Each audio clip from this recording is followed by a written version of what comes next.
Yeah, so I have to remove these tiny little screws here that mount the assembly to the print head.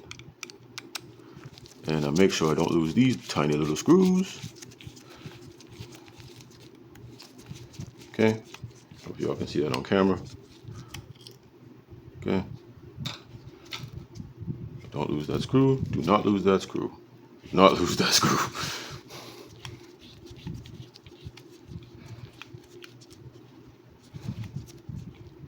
Okay.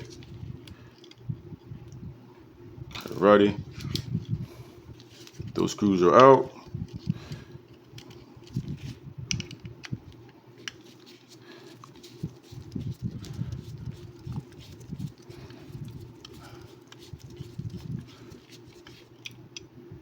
This screw is out. One more screw to get out.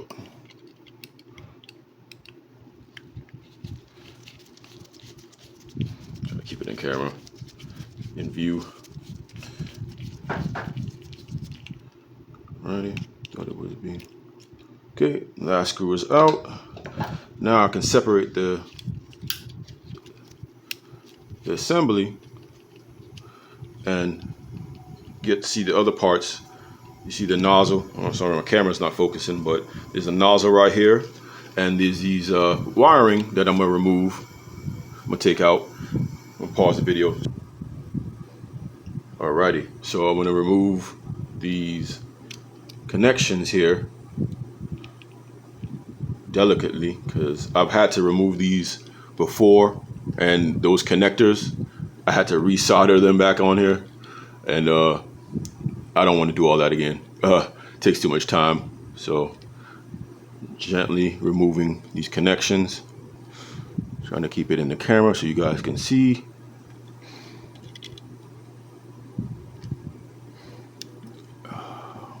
Wish I had longer fingernails.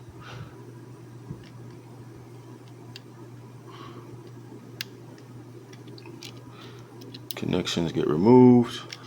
Basically, I'm gonna just kind of, so you can pull it off. I don't know what's kind of blocking it. Should be able to get this off.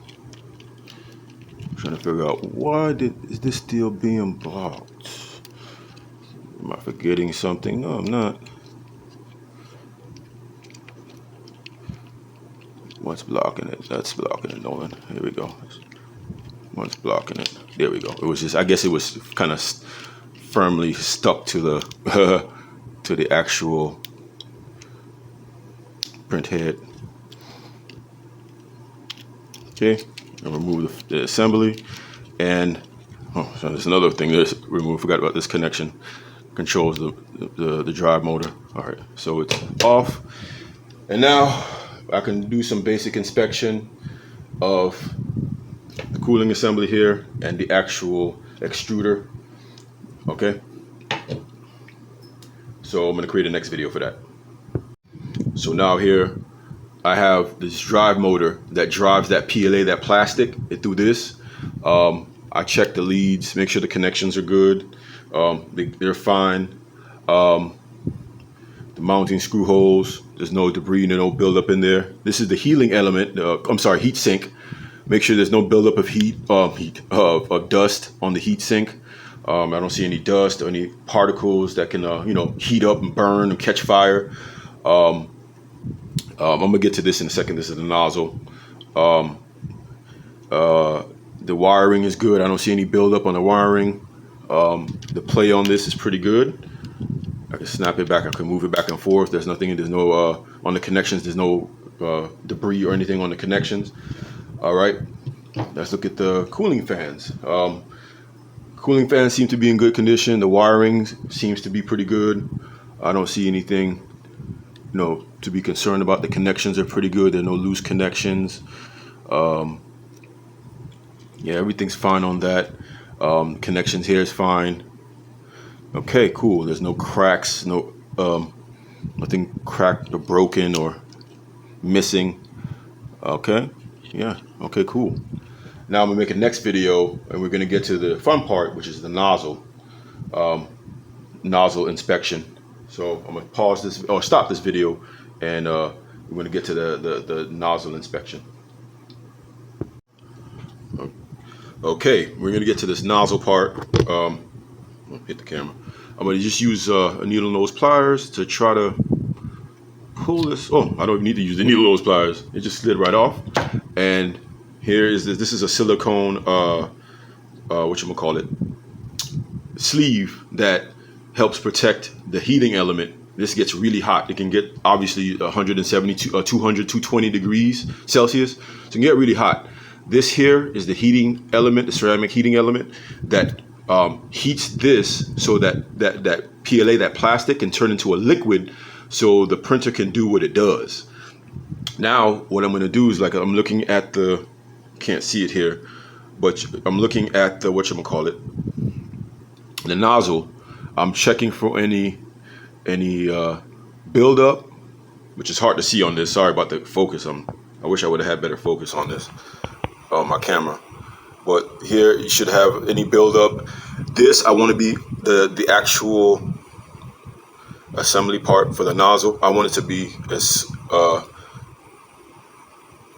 centered as possible, or aligned as possible, or straight as possible. This is the thermometer wiring to measure the heat, the temperature of the nozzle.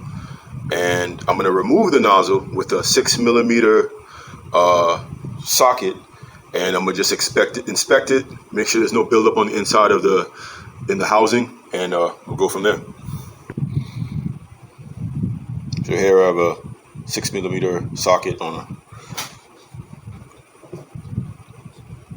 I'm going to gently remove this so I don't break it.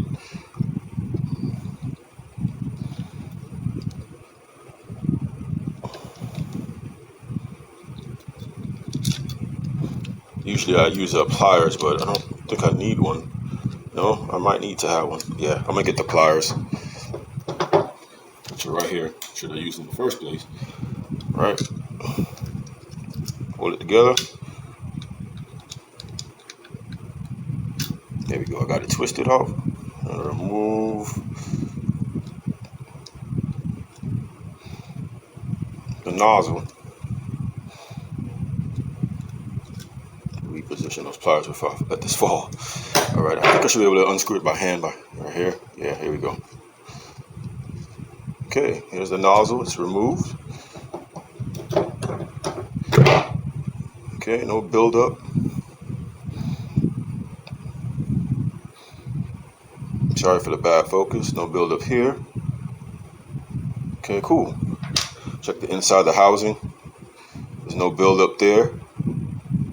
No buildup with the nozzle, or I'm sorry, inside the housing casing. So cool. Everything's good. The heating element. Let's check the heating element. This is fine. It's nothing wrong with it. No damage. This is supposed to be inside of here, but when I put the sleeve back on, the silicone sleeve, it'll secure it in here. This is the thermometer lines or wiring. Okay. All right, man. Everything seems to be pretty good. I'm gonna reassemble everything now, and